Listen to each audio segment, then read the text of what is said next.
My city, my SM, my cuisine. Attorney Fernando Alonso is the great-grandson of Manuel, the youngest brother of Teodora Alonso, the mother of Rizal. His grandparents had a very close relationship with Trinidad, the last living sister of Jose Rizal, and they cared for her during her old age. Attorney Alonso is a graduate of the Ateneo Law School, and he has his own law firm. He also teaches at the Philippine Cambridge College of Law in Las Marinas, Cavite, and he is now Bishop of the Orthodox Catholic Church of the Philippines. But this afternoon, Attorney Alonso is a foodie as he shares his family's heirloom recipe of sinigang na isda sa sampalok. Magandang hapon po. And thank you for sharing this with us.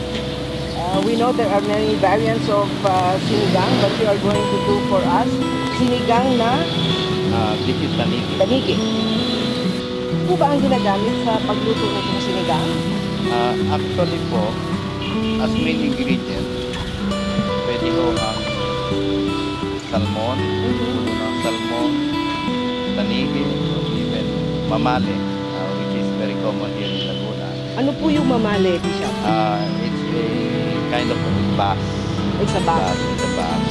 Medyo matinig siya, kaya hindi masyado mabili ang mamale. Pero many of them eat mamale in Laguna, especially here in Calamba. But this tanigi will make it good sinigang. Okay. And how do we begin? Actually, ito po ay, this was transmitted to us. The one who taught me how to cook sinigang is my dad, Attorney Benjamin Alonso Sr.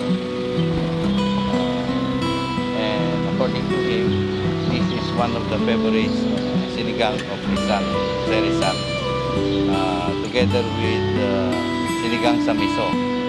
They also eat sinigang sa miso. Okay. But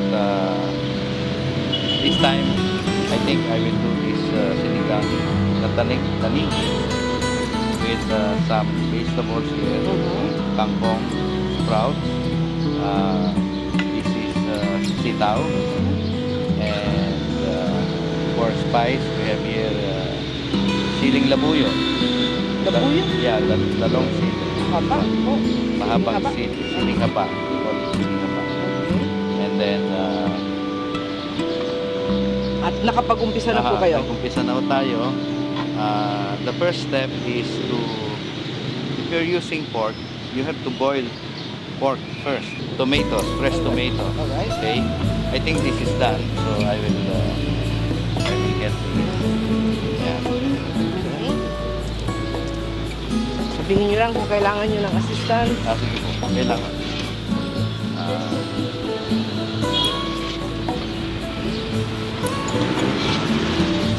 We will get the already cooked sampalok. Okay. Fruit. Ito po pala cooking from scratch. Then you squeeze this sampalok to get the sour juice. Iligis. Iligisin po. Yeah.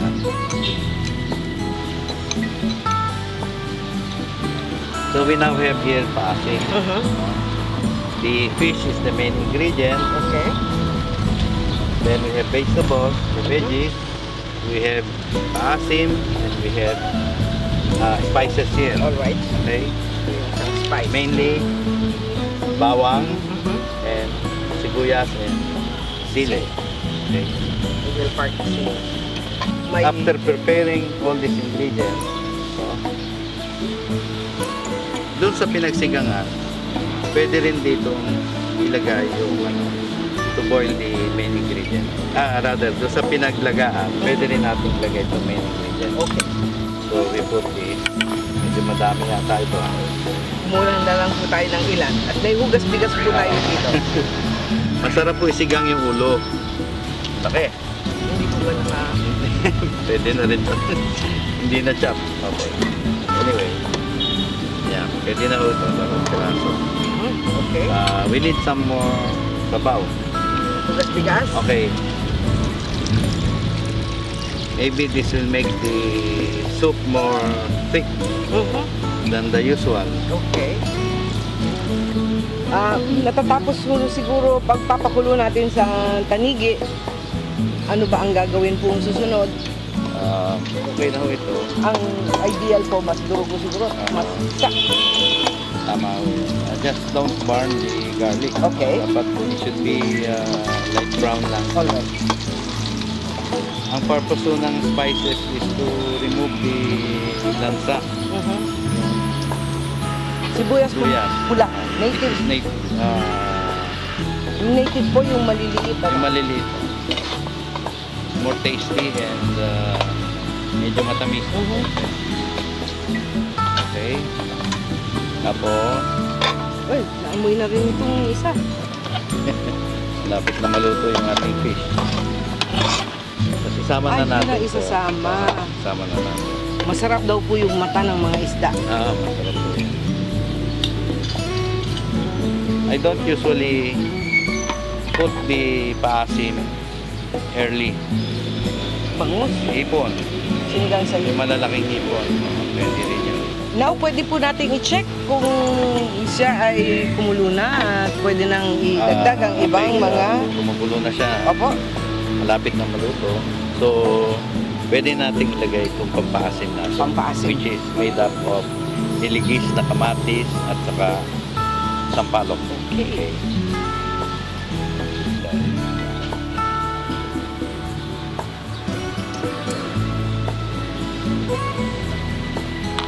Ano po ba yung kakong? Ito ho ay young kangkong sprout. Yung iba naglalagay ng gabi, but that's another kind of sinigang. So that's called sinigang sa gabi. Okay. Then, pwede na natin lagyan ng either patis or asin. To taste na po yan. To taste po ito. Tapos, i-boil natin siya. Hintayin natin na half cook. Dapat yung gulay half cook lang po. Tita ko rin. Half Hindi cook yung lang siya. talagang Hindi yung sobrang naiba na yung kulay. para wag mawala yung mga essential vitamins na nandun sa gulay. And don't forget, sama na natin ito. So, Hindi na yung pinuputol. hindi na po. Kasi sobrang ahang yan. Ganyan lang po. Marahil, luto na po yan. Tingin ko luto na ito. Kasi kailangan half cook na yung Half cook gulay. yung gulay. Okay. Ibigay ng konti para Sausawan na po yun. sausawan. Yan. So, here we are. Narito na ang sinigang na isda sa Sampalok. Sampalok. And this is according to your family. And Yes, gusto po naming magpasalamat for sharing this with us and other tidbits as we went through the cooking. You're welcome. And now, I will try it. Napakasarap, tama-tama. Pati yung anghang. Thank you once again, Bishop. Thank you po.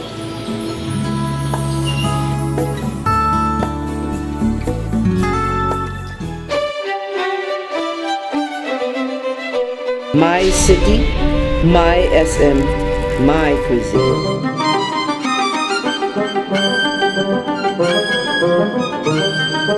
Nandito po tayo sa gawaan ng okoy ng Kalamba na tunay namang naiiba. Di po ba sanay tayo makakita ng okoy na pipi o kaya medyo matambok, pero ito ay napakaganda dahil bilog.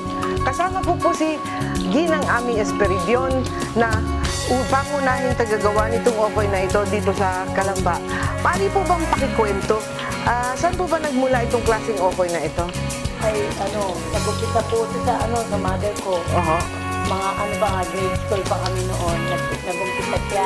Mga anong taon mo kaya yon? Mga 1959 Opo. pa yun.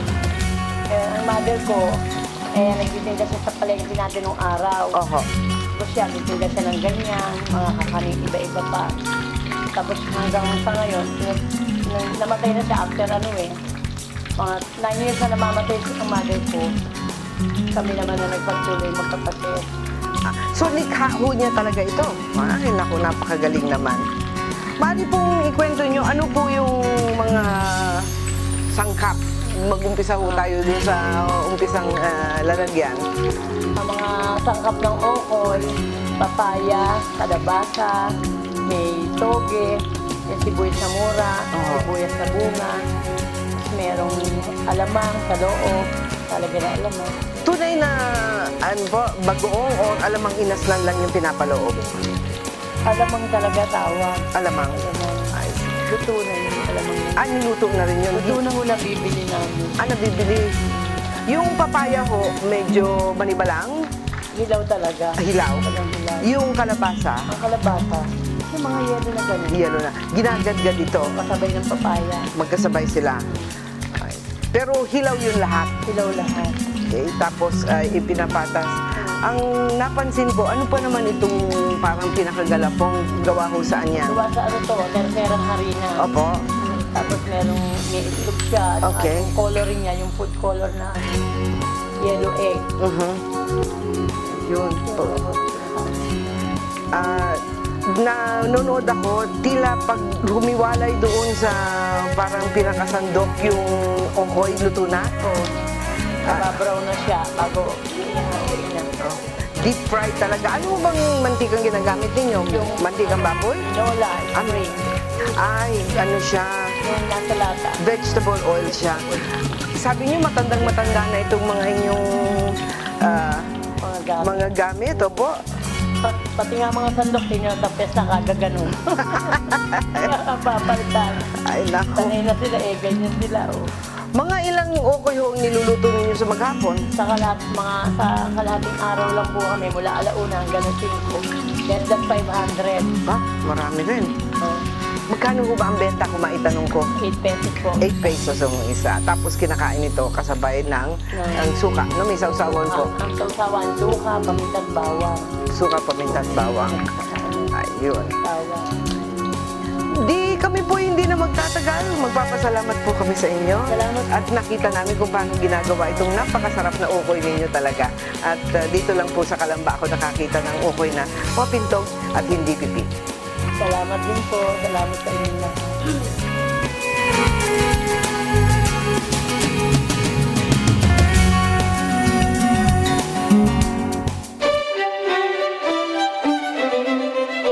My city, my SM, my cuisine.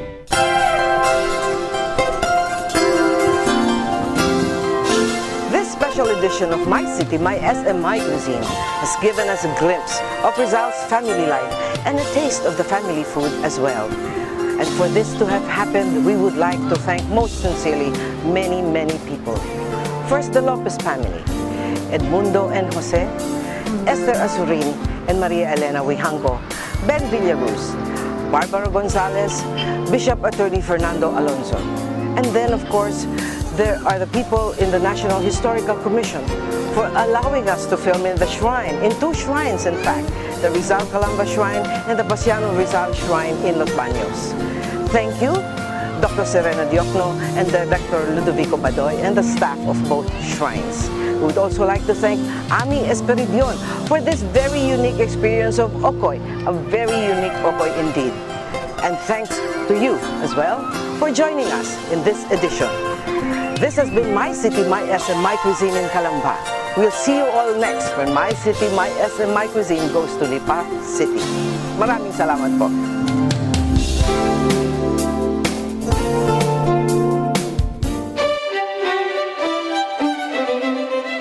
My City, My SM, My Cuisine.